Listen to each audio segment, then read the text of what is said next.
안녕하십니까. 한남뉴타운 전문 열린부동산입니다. 한남뉴타운은 초간십 지역이다 보니 많은 분들이 상담 문의가 있습니다. 그중 오늘은 구분 상가를 가지고 계신 조합원님의 상담 내용을 말씀드려 보겠습니다. 한남뉴타운은 릴의 가치를 중개하는 부동산입니다. 한강변에 있기도 하지만 한남뉴타운의 또 다른 명성의 프리미엄이 있습니다. 그러다 보니 입주권을 보장받을 수 있는 주택의 경우 지분이 작은 다세대는 평당 2억에서 3억 이상 거래가 되고 있습니다. 그러나 구분 상가의 경우 지분이 작은 매물은 아파트 입주권을 보장받을 수 있다고 장담할 수는 없습니다. 구분 상가의 경우 분양 대상자가 소유하고 있는 종전의 토지 면적 총 면적이 90제곱미터 이상인 자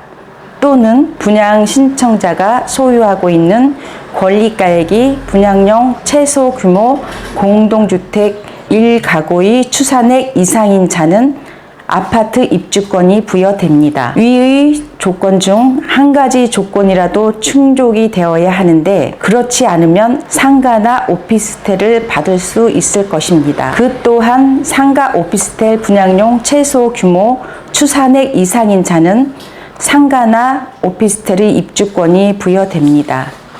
저희 사무실에 상담을 의뢰한 조합원님이 가지고 계신 구분 상가는 아파트 입주권이 나온다고 알고 있었는데요. 지인의 구분 상가를 상담하기 위해 방문한 부동산에서 아파트 입주권을 받을 수 없고 입주권이 없는 부동산은 붙이기도 안 된다고 상담을 받았다고 합니다. 저희 열린부동산의 상담은 첫 번째, 감정평가가 나오기 전이라도 프리미엄이 적은 매물은 먼저 매수하시고 두 번째, 감정평가가 나오면 모자라는 만큼의 매물을 분양 신청 전까지 붙이기 매물을 매수하시라고 말씀드렸습니다. 저희 열린부동산의 상담을 받고 돌아가셔서 곰곰이 생각해 보니 열린부동산의 브리핑이 가장 합당한 브리핑 같다고 하시면서 다시 방문하셨습니다. 한남뉴타운에는 입주권을 장담할 수 있는 매물도 있지만 입주권을 장담할 수 없는 매물도 있습니다. 한남 3구역의 구분상가 평가를 예를 들어 보겠습니다. 한남 3구역의 구분상가는 이태원역 도보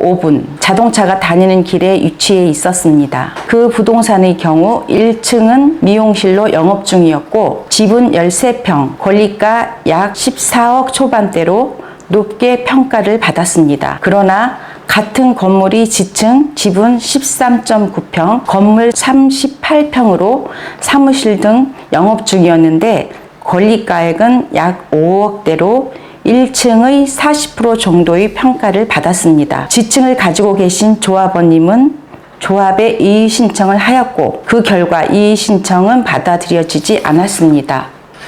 얼마 전 한남 4구역 구분상가 1층 지분 7평 매매가 17억 1천만 원에 거래된 사례도 있습니다.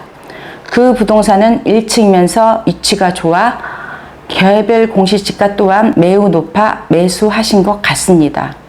이 또한 아파트 입주권을 100% 장담할 수는 없습니다. 한남뉴타운의 경우 길게는 60년에서 70년 전부터 있던 부동산도 많고 건축법이나 주택법이 제대로 정리되지 않은 시점에서 건축된 부동산도 많기 때문에 한남뉴타운의 부동산은 다양성과 개별성이 매우 높습니다. 매수하실 계획이 있으신 분은 더 꼼꼼하게 살펴보시고 매수를 하시기를 권해드립니다.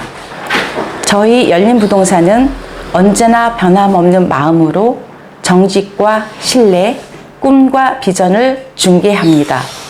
감사합니다. 열린부동산 연명희 대표였습니다.